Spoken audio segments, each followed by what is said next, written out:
That's right, and we do want to start with a follow-up.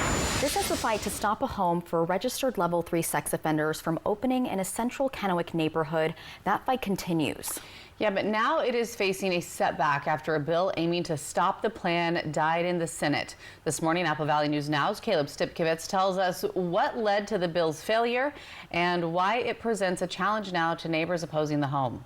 Senate Bill 6339 is one of 6 bills introduced by Central Washington lawmakers to help stop a home for Level 3 registered sex offenders from opening in the middle of a Kennewick neighborhood. But just like its other 5 counterparts, Senate Bill 6339 will not move to the Senate floor after being shut down in the Human Services Committee.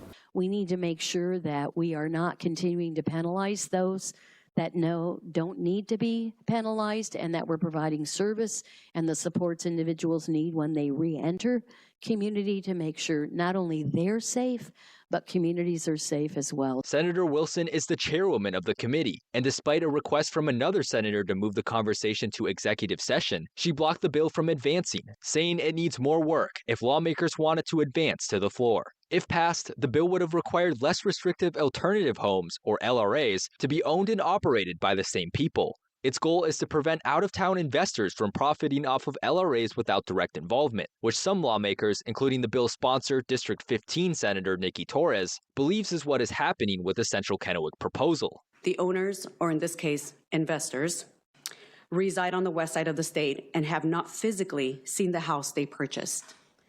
If the contract is approved by DSHS, the investors receive approximately $20,000 per resident per month. On the other hand, critics of the bill say it would be difficult to enforce, especially for companies who operate LRA homes. And they say it could potentially face legal challenges if passed.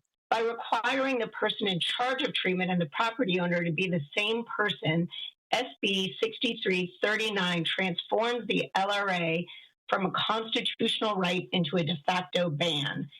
The entire SVP statute becomes unconstitutionally punitive. The blocking of the bill creates a major hurdle for residents fighting to keep the LRA out of their neighborhood, and it represents growing frustration among neighbors who feel like they aren't being listened to. There are 4 schools that are in walking distance that have to walk in front of this house.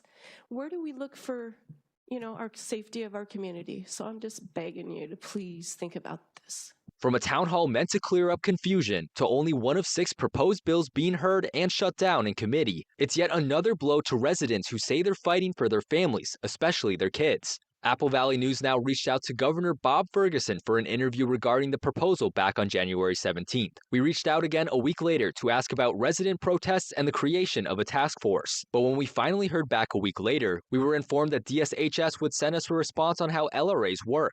We wrote back saying that we already had that information, and we once again requested an interview. And as of this newscast, we are still waiting on a response from the governor's office. Reporting from the newsroom, Caleb Stipkevitz, Apple Valley News Now. And Apple Valley News Now will keep trying to get a hold of the governor's office in order to learn why no real progress has been made so far.